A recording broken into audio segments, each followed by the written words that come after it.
History sometimes turns on a single unexpected burst of tracer fire. On a bright Mediterranean morning, a young American pilot squeezed the trigger, and with that long burst, the sky over Sicily became a courtroom where myths were cross-examined by reality. If you care about epic turning points where courage, discipline, and preparation overturn prejudice, you are in the right place. Before we dive in, if stories like this inspire you, please consider subscribing so you never miss the next chapter. On July 2, 1943, above the windswept approaches to Castelvetrano airfield, a 22-year-old first lieutenant named Charles Bernard Hall rolled his Curtiss Warhawk into a hunting dive and stitched a stream of bullets through the flank of a Focke-Wulf 190 that had been prowling for American bombers. The German fighter fell away in a helpless spiral, and with it fell an edifice of assumptions that enemy commanders had treated as unshakable. Hall's victory did not stand alone for long. The swastika he painted beneath his canopy that afternoon was the first tile in a mosaic of 112 aerial victories credited to the black pilots. The Germans would reportedly nickname the Schwarze Vogelmenschen, the Black Birdmen, a grimly respectful acknowledgement that the battlefield recognizes performance rather than propaganda. In the ideology of National Socialism, people of African descent were consigned to the category of the subhuman fit only for menial labor and incapable of mastering complex machines or facing danger with steady resolve. Yet the Mediterranean sky offered no sanctuary for theory. It is one thing to declare a hierarchy in a pamphlet. It is another to watch a comrade vanish in smoke because a young American whose country still segregated him flew better saw first and attacked with more disciplined aggression. The reason this collision between creed and reality favored the men from Tuskegee was not luck. These were pilots who had trained under pressures and barriers. Their white peers never faced pilots who logged more hours, drilled formation discipline until it became reflex, and carried into every sortie a double weight, the duty to the United States and the burden of proving an entire race's capability in the harshest proving ground on Earth. Their ledger in the sky would be written in stark arithmetic: more than 15,000 sorties flown across 1,578 missions, 112 enemy aircraft destroyed in air-to-air combat, and a bomber escort loss rate notably lower than comparable white fighter groups. Those numbers did not merely win skirmishes, they rewrote expectations. The irony is that the road to that ledger began in a country whose official institutions had once declared these men unfit for leadership or technical mastery. 2 decades earlier, the Army War College had circulated an assessment that asserted black Americans were intellectually inferior, weak in character, and therefore unsuited to roles requiring precision and command. The words were cold, clinical, and wrong, and even as they circulated early, black aviators were demonstrating the truth. Eugene Bullard crossed an ocean to fly for France in the Great War because his homeland would not let him take the controls. Bessie Coleman earned her wings in France in 1921 when American flight schools slammed their doors. The Coffee School of Aeronautics in Chicago trained dozens of black civilian pilots during the interwar years, a quiet rebuttal that flying skill knows neither color line nor border. As the clouds of another world war gathered, pressure rose at home. Civil rights leaders like Walter White of the National Association for the Advancement of Colored People, Labor Titan A. Philip Randolph and Judge William Hastie pressed the administration with a simple moral geometry. How could a nation claim to fight for democracy abroad while denying it in its own ranks? Black newspapers from the Chicago Defender to the Pittsburgh Courier and the Baltimore Afro-American hammered the point, and eventually policy creaked open. Public Law 18 mandated that the civilian pilot training program include designated schools for black students. Segregation wrapped the concession, but it was a start. When the War Department announced in January 1941 the creation of the 99th Pursuit Squadron, it framed the unit as an experiment to test whether black pilots could be trained for combat. The message beneath the words was clear to the men who would wear the patch, "Prove it or be erased." The person who best understood the load was Captain Benjamin Oliver Davis, Jr., son of the first black general in American history, who had endured 4 years of deliberate silence at West Point, spoken to only within official duty learning and discipline by enduring isolation. When he led 26 pilots to North Africa in the spring of 1943, he knew every takeoff and every landing would be weighed not only as a mission but as a verdict. Skeptical commanders were ready to render that verdict before the first scramble. Colonel William Momier, who controlled their initial employment, parked the 99th on patrols over the water near Farjuna in Tunisia, duties that carried little chance for encounter and offered ample opportunity to declare the experiment a failure, yet the pilots did not oblige. On June 2, 1943, over the Italian-held island of Pantelleria, they flew their first combat mission, held formation under pressure, protected their bombers, and came home without loss. It was a small entry in the ledger, but it established the line that would be bolded in the months ahead: discipline first, duty first, cohesion first. The watershed came 1 month later. On July 2, Charles Hall launched on his 8th mission, escorting twin-engine Mitchell bombers bound for the Sicilian airfield at Castelvetrano. When 2 Fokker-Wulfs bored in on the formation just after the bombs fell, Hall turned inside the attackers, pressed a long, steady burst, and watched his tracer stream walk into a fighter that abruptly slid off and drove into the earth. The airfield erupted when he landed. Black ground crews, who had absorbed months of slurs from white personnel, finally had a scoreboard answer to every slight, and the United States had its first recorded aerial victory by a black pilot in uniform. The backlash, however, did not wait. By January of the next year, Colonel Momier had filed a report accusing the 99th of lacking aggressiveness and recommended their removal from combat, a paper bullet that nearly ended the experiment. Then came Anzio. On January 27th and 28th, while Allied troops clung to a narrow beachhead under relentless pressure, 15 pilots of the 99th Flying Hand-Me-Down, Warhawks already outclassed by German, types on paper met superior Fokker-Wulf 190s and wrote their own analysis with gunfire. Across 2 days, they downed multiple enemy aircraft, with sources variously crediting 8 to 13 victories, and Captain Charles Hall added 2 more to his tally. More importantly, the War Department initiated a study comparing the 99th to other Warhawk squadrons and concluded they were performing on par with white units. The narrative of an experiment tilted toward closure, inverted to a narrative of competence under fire. In May of that year, the 99th joined with the 100th, the 301st, and the 302nd to form the 332nd Fighter Group and moved to the strategic mission that would define their legend, escorting bombers on long punishing raids into the heart of the Reich. Colonel Davis assembled his pilots on the Adriatic coast and told them the simple rule that would govern every tactical choice: your job is not to be aces, your job is to bring those bombers home. In June, the High Command ordered each fighter group to adopt a bold color scheme for rapid identification. The 332nd painted entire tail sections, a defiant crimson complemented by red spinners and bands, and the red tails were born. The crews in the flying fortresses did not initially know the race of their guardians. They only knew that these fighters would not abandon a crippled bomber to chase a tempting tally. Word spread through the briefing rooms like a protective charm: if you can get the red tails, request them.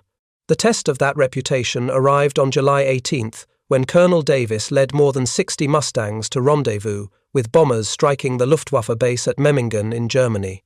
The bombers were late, and Davis made the hard call to orbit in enemy territory rather than return to base empty-handed. When the formation finally linked up, so did a storm of German interceptors, roughly 100 fighters tearing in from multiple directions. The Red Tails fought like a living shield, claiming roughly a dozen victories, but 15 bombers still fell in 20 murderous minutes, and 3 escort pilots were killed. Critics pounced, declaring the battle proof that black pilots could not handle large-scale combat. The operational analysis told a different story. The 332nd arrived to find the crisis already in motion, and prevented a collapse that could have cost many more crews. The reputation that mattered, the one held by the men who lived or died based on their escorts, remained intact, and the quiet request continued to circulate among bomber squadrons: if you can bring us the Red Tails. The Memmingen battle on the 18th of July, 1944, marked one of the Red Tails' hardest tests. The decision by Colonel Benjamin Davis to orbit in enemy territory was born from discipline, not recklessness. The mission's bombers were late, the skies thick with tension, and when nearly 100 German fighters fell upon the formation, chaos filled the air. 15 flying fortresses plunged to the earth in flames, while the 332nd Fighter Group claimed roughly a dozen victories at the cost of 3 of their own men. Lieutenants Robert Hutton, Wellington, Irving, and Keat, Alfred Brown. It was a bitter equation, but even in loss, their performance revealed courage that statistics alone could not measure. The engagement exposed the limits of human endurance when courage meets overwhelming odds. And yet, when the smoke cleared, those limits had been stretched further than anyone believed possible. In the aftermath, critics rushed to blame the group, claiming that the bomber losses proved the experiment of black fighter pilots had reached its ceiling. But the official investigation told another story. The Red Tails had entered a pre-existing maelstrom where German interceptors were already ripping into the bomber stream. Their disciplined defense prevented a slaughter that could have decimated an entire wing. Analysts within the Army Air Forces called the criticism both inaccurate and unfair, recognizing that the 332nd had fought with remarkable coordination under impossible conditions. Only months later, as winter thawed into spring, a new threat emerged from German airfields, sleek silver shapes with swept wings, and a howl unlike anything the pilots had ever heard. The Messerschmitt Me-262, the world's first operational jet fighter, could fly faster than any propeller-driven aircraft on Earth, topping 540 miles per hour. To fight such a machine required not only skill, but imagination. On the 24th of March 1945, the Red Tails were ordered to escort bombers to Berlin, a 1,600-mile round trip into the heart of the collapsing Reich. Intelligence warned that the elite Jagergeschwader 7 would unleash its new jets in defense of the capital. Colonel Davis led 43 Mustangs on that mission, their engines thrumming steadily as they crossed the Alps and the plains of Germany. Near Berlin, the sky shimmered with movement. The enemy had come. Lieutenant Roscoe Brown, who had studied the Me-262's flight characteristics, understood that to chase it was futile. Instead, he led his section away from the jets, forcing the Germans to overshoot. As they turned to attack from a blind angle, Brown rolled his Mustang upward into a 15-degree climb, firing 3 long bursts from 2,000 feet. His tracers struck home. The jet pilot bailed out at 24,000 feet, his aircraft trailing smoke toward the fields below.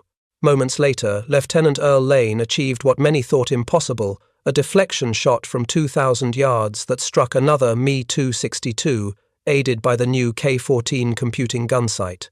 Lieutenant Charles Brantley claimed the third jet kill of that day, sealing a record unmatched by most Allied units. 3 enemy jets destroyed in a single engagement was more than many fighter groups accomplished during the entire war. The Red Tails had confronted the future and prevailed. For their courage and precision, the 332nd Fighter Group earned a distinguished unit citation, formal recognition that valor knows no racial boundary. But victory in the sky was not always followed by justice on the ground. Among those who experienced the contradictions most vividly was Lieutenant Alexander Jefferson. Shot down on his 19th mission in August 1944, he found himself captured in southern France. The German officer who interrogated him spoke perfect English and displayed an unsettling knowledge of the unit's operations base location and even the personal details of Jefferson's family in Detroit. Inside Stalag Luft, 3 Jefferson discovered that German ideology was more complex in practice than propaganda suggested. The Nazi guards treated him as an American officer, while many white American prisoners expressed gratitude for the protection the Red Tails had given their bomber formations. Within the wire of a Nazi camp, Jefferson felt a strange equality he had never experienced at home. The irony cut deep. When the war ended and he returned to the United States, he stepped off the ship into a segregated reception line. Reports from captured German pilots revealed that the Luftwaffe had coined its own nickname for the crimson-marked Mustangs, Schwarze Vogelmännchen, the Black Birdmen. To their enemies, the Red Tails were professionals worthy of respect. To too many of their own countrymen, they remained invisible. Yet the bomber crews who had flown under their guard knew the truth. Race vanished at 25,000 feet when survival was the only currency. These crews became the Red Tails' loudest advocates, spreading stories of the disciplined fighters who never broke formation, who waggled their wings in greeting before each mission, who would rather die than abandon a damaged bomber. Evidence soon matched reputation. Air Force historian Dr. Daniel Hullman's post-war research confirmed that bombers escorted by the 332nd Fighter Group lost only 27 aircraft to enemy fighters, compared with an average of 46 lost under the protection of other Mustang units in the 15th Air Force. The Red Tails' record of protection stood unmatched, a statistical monument to discipline, coordination, and unyielding focus. By war's end, their achievements were irrefutable. They had flown 1,578 missions and more than 15,000 sorties, often over the longest and most dangerous routes in Europe. Their results stretched far beyond aerial victories. They destroyed 112 enemy aircraft in dogfights, 150 more on the ground, 3 of the feared Me-2 62s in a single day, and nearly 1,000 locomotives, trucks, and rail cars. Even an Italian destroyer, the former Jupe Missouri, was rendered useless by their attacks. Across 179 bomber escort missions, only 27 bombers fell to enemy fighters, an extraordinary ratio that few could rival. Their individual achievements matched the group's glory. Pilots like Lee Archer, Joseph Ellison, Edward Toppins, and Clarence Lester all achieved 4 or more victories each. 96 distinguished flying crosses were awarded to their pilots, alongside hundreds of air medals, multiple Bronze Stars, and several distinguished unit citations for the 99th and the 332nd Squadrons. Yet the triumph carried a cost measured in lives. 66 pilots were killed in action, 32 became prisoners of war, and 84 more died during training or non-combat operations. Behind every pilot stood a machine of human dedication. The Tuskegee program was one of the most demanding in the world. Each pilot trained roughly 300 flight hours compared to the 200 logged by white cadets, and the washout rate hovered near 60%, producing what Colonel Noel Parrish, commander at Tuskegee, called a super-selected group. Their mastery of formation flying was legendary. They understood that tight coordination would be their edge against enemies with faster planes and higher numbers. Their early years demanded ingenuity as much as skill. The P-40 Warhawk they inherited was already obsolete when it reached North Africa, slower and less agile than the German Messerschmitt 109 or Focke-Wulf 190. Yet the Red Tails learned to exploit its strengths, its tight turning radius, its rugged airframe, its reliability under fire. They turned inferiority into an art form of tactical creativity. Then came the North American P-51 Mustang, a machine that seemed born to match their discipline. Its Packard-built Merlin engine gave it speed exceeding 437 miles per hour, and its 6 half-inch Browning machine guns could shred any aircraft it met. Most importantly, its range, more than 1,600 miles with drop tanks, allowed the Red Tails to follow bombers to the very gates of Berlin and back. The combination of technology and skill transformed the squadron from outcasts into equals of any fighter unit in the Allied command. Yet pilots alone could not sustain that excellence. Of the 16,000 Tuskegee airmen who served, fewer than 1,000 ever sat in a cockpit. The rest, mechanics, armorers, radio men, and crew chiefs, were the unseen pillars of success. They worked under conditions that would have crippled other units. Ramitelli Airfield in Italy, the Red Tails' wartime home, was little more than a stretch of dirt and steel matting. Spare parts were scarce, and supplies reached them last, yet their aircraft readiness rate equaled, and sometimes surpassed, that of well-equipped white units. Adversity became a constant companion. On the 24th of March, 1944, a German bombing raid struck Ramitelli, killing several ground crewmen. Amid the explosions, the surviving mechanics pushed burning aircraft away from fuel dumps and returned to work before the fires were even out. They embodied the same unbreakable discipline that their pilots displayed in the sky. Every mission they flew carried strategic weight. A single B-17 Flying Fortress cost more than $238,000 and carried 10 men. The loss of one bomber meant not only 10 lives, but also a fracture in the intricate system that sustained the Allied advance. Colonel Davis understood this math intimately. Anyone can shoot down a fighter if he abandons his post, he told his men. It takes discipline to stay with the bombers when the enemy is running. That philosophy shaped their tactics. The Red Tails evolved a 3-layer escort pattern, one formation weaving directly above the bombers, a second intercepting incoming attackers at medium range, and a third high above watching for diving assaults. The system required precision and trust qualities that had been forged at Tuskegee long before they reached the front lines. Their fight was never only against the Luftwaffe. It was against the quiet, insidious weight of prejudice, the sneer behind a report, the closed door after a mission well flown. They fought fascism abroad while contesting segregation at home. Their victories were heralded in the black press, the Pittsburgh Courier, the Chicago Defender, but minimized or ignored by the mainstream. The double victory campaign, victory against tyranny overseas and discrimination at home, found its perfect symbol in the crimson-tailed Mustangs of the 332nd. By 1945, even the enemy recognized them. German pilots briefed one another about the red-tailed escorts, knowing that wherever they appeared, they would face an opponent who would not break. Yet in America, many citizens remained unaware that black pilots had fought at all. The War Department rarely publicized their achievements, fearful that celebrating them might disrupt the fragile scaffolding of segregation. The contradiction between valor and silence would define the post-war years, but in the skies of Europe the verdict was already rendered. Through discipline, courage, and intellect, the Tuskegee Airmen had proven that ability has no color, that excellence requires only opportunity. Their story was not just about defeating the Luftwaffe, it was about defeating the weight of centuries, one mission, one flight, and one perfectly timed burst of gunfire at a time. The danger did not always come from distant skies. On the 24th of March 1944, as mechanics worked beneath the sun at Ramitelli Airfield, the wail of approaching bombers turned the quiet base into chaos. German aircraft streaked low, dropping their payloads with terrifying precision. Explosions tore across the runway, scattering men and machines alike.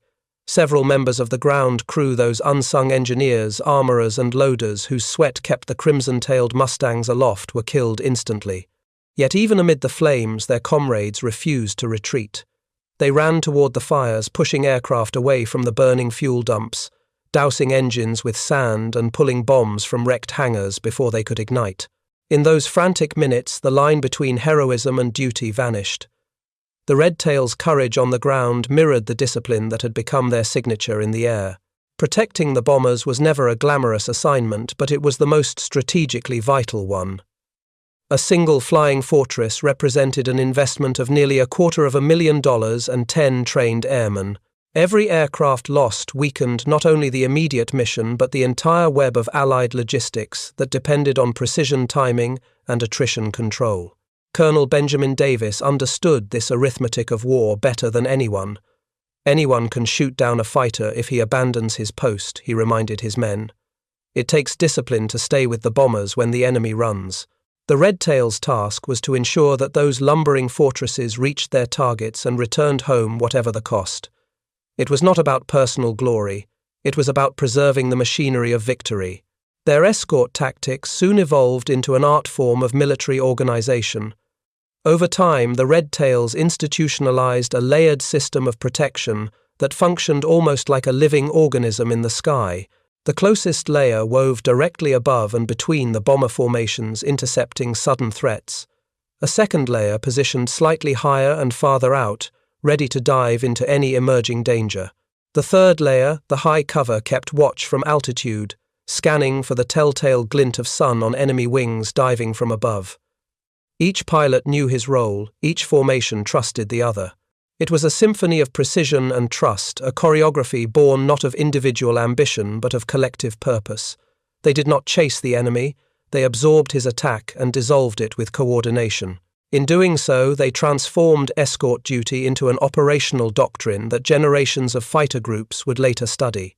Yet even as they mastered the art of aerial protection, the men of the 332nd Fighter Group fought 2 wars at once. Over the skies of Germany, they battled fascism, dictatorship, and the technology of death. Back home, they wrestled with another adversary, racism. It was a silent enemy that wore no uniform, but struck just as viciously.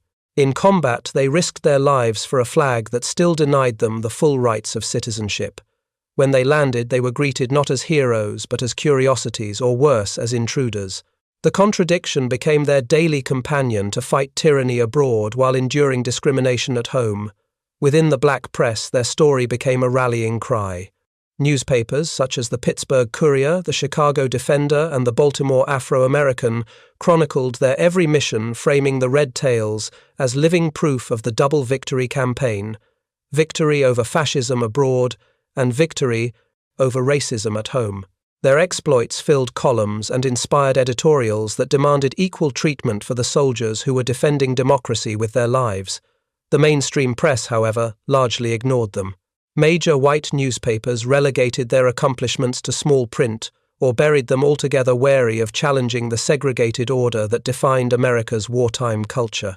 Ironically, the Germans knew them better than their own country did. By 1945, Luftwaffe intelligence had circulated reports identifying the red-tailed Mustangs as the scourge of the bomber routes. German pilots learned to recognize the crimson tails from miles away. Some claimed that seeing that streak of red meant the escort would not break formation, that attacks would be met with disciplined resistance. To the enemy, these men were professionals, dangerous and relentless. To much of their own homeland, they remained invisible. When the guns finally fell silent in Europe, victory did not bring immediate peace for the red tails. While white units polished their aircraft for parades and returned home to cheering crowds, the 332nd faced uncertainty.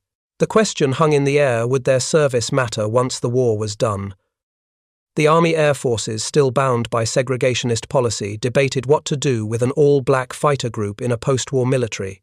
The notion that men who had fought and bled for democracy could now be returned to second-class status was a bitter pill that no statistic could sweeten. For individual veterans, the struggle continued in silence. Lee Archer, one of the group's finest pilots with 4 confirmed victories, returned home to a nation that did not quite believe his story. When he spoke of shooting down German fighters over Italy and Austria, many listeners responded with skepticism. "Nobody believed me anyway," he later recalled. "A black fighter pilot must be lying." It was a wound deeper than any inflicted by shrapnel, a reminder that heroism could be questioned when it came in the wrong color. Change, when it arrived, came not through sentiment but through necessity and the steady accumulation of undeniable evidence. In 1948, President Harry Truman signed Executive Order 9980, one formally integrating the United States Armed Forces. The policy was more than a gesture. It was a recognition that the experiment at Tuskegee had long since outgrown its label.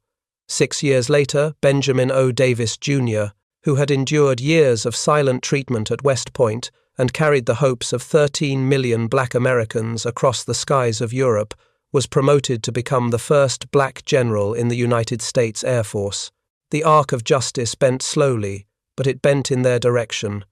Yet even so, national acknowledgement lagged behind reality. It was not until 2007 that President George W. Bush awarded the Congressional Gold Medal to the surviving Tuskegee Airmen.